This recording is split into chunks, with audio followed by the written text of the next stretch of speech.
13 de outubro último, o jornal Folha de São Paulo publicou uma matéria em que reclamava da lentidão da Justiça de Brasília em relação ao ex-presidente Lula em comparação com a velocidade recorde com que o juiz Sérgio Moro consegue apressar os trâmites para condená-lo a tempo para impedir que ele dispute as eleições de 2018. A matéria em questão da Folha cita um dos processos que Lula tem em Brasília. Ele tem 4 em Brasília e 3 em Curitiba. Um desses processos é relativo à Operação Zelotes e acusa o ex-presidente de ter emitido uma medida provisória com suspensão de impostos federais sobre veículos automotores. E o Lula teria recebido propina por conta dessa medida provisória, que é de uma série de medidas provisórias que vem desde os anos 80. Todos os presidentes da República emitiram medidas provisórias suspendendo impostos para taxistas, para carros com motor de 1000 cilindradas. E a medida do Lula é uma reivindicação antiga da categoria, foi uma reivindicação da categoria e era consenso, nenhum presidente suspendeu isso.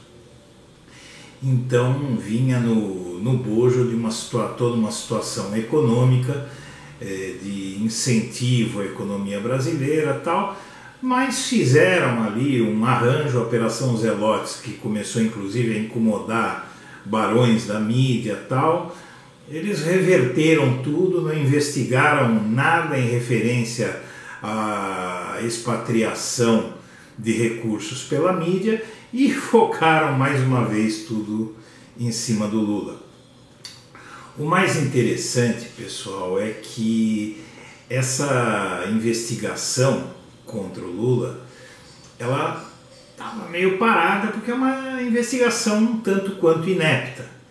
E, de fato, não estava talvez andando com a velocidade que a Folha de São Paulo desejava. O fato é que 2 meses antes dessa matéria reclamando da lentidão da Justiça de Brasília, houve uma matéria da própria Folha que mostrou que a velocidade que o juiz Sérgio Moro imprime aos processos contra o Lula nunca foi vista, é inédita no Brasil, nunca nada tramitou tão rapidamente na justiça brasileira quanto os processos contra o Lula. Lógico, porque os processos contra o Lula visam tirá-lo da eleição do ano que vem, então, evidentemente, eles são rápidos. E o mesmo jornal que publica essa matéria falando sobre a extrema celeridade da justiça de Curitiba contra o Lula, o mesmo jornal fala que não, que a Justiça de Brasília é que não está acompanhando a velocidade correta dos processos contra o Lula que tramitam em Curitiba. Então o próprio jornal se contradiz. O fato mais impressionante de tudo isso, porém, é que o juiz que cuida de um desses processos se apavorou, ficou apavorado com a cobrança da Folha, de que ele estaria sendo leniente com o terrível Lula, né? E assustado, com medo de ser exposto pela mídia, começar a ser xingado em restaurantes, pela vizinhança tal, o sujeito se põe de 4 e rasteja até o gabinete dele e aceita uma condenação maluca do Ministério Público, como eu vou mostrar a você.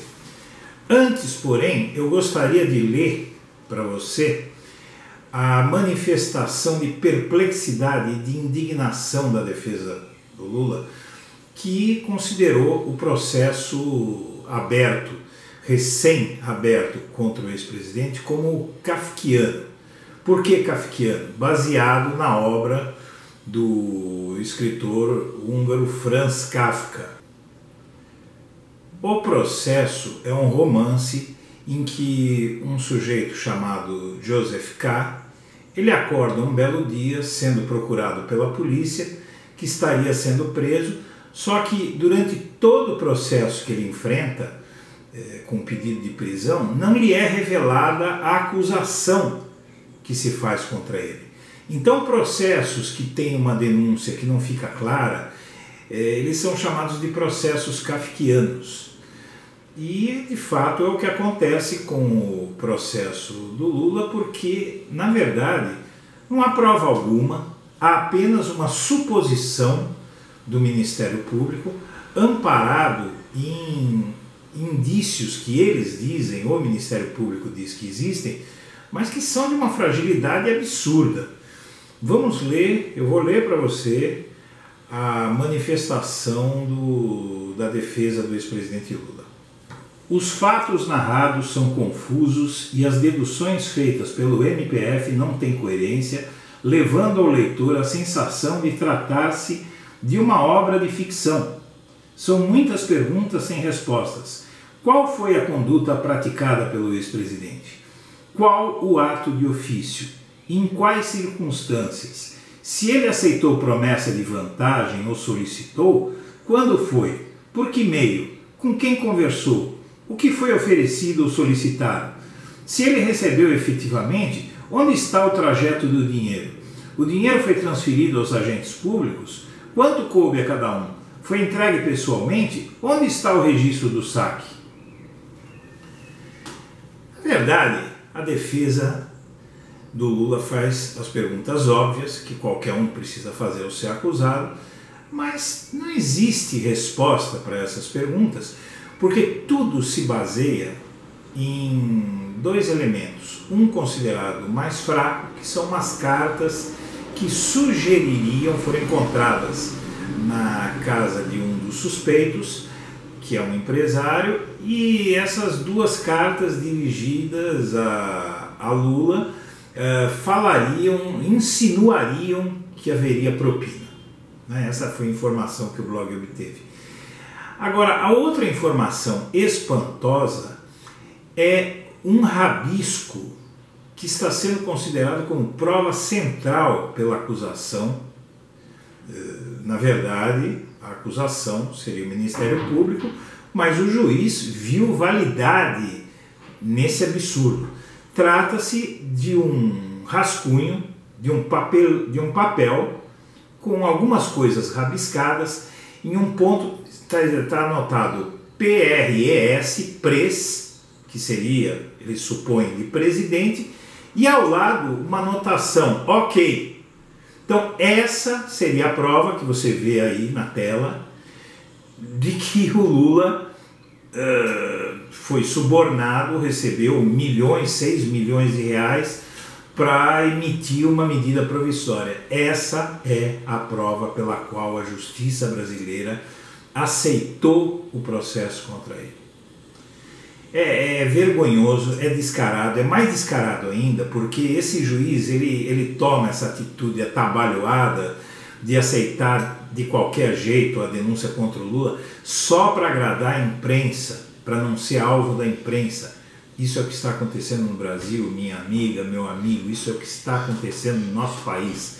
As pessoas estão sendo levadas às barras da justiça por suposições, elas têm as suas vidas destruídas, seus negócios arrebentados, como aconteceu comigo, e com base em quê?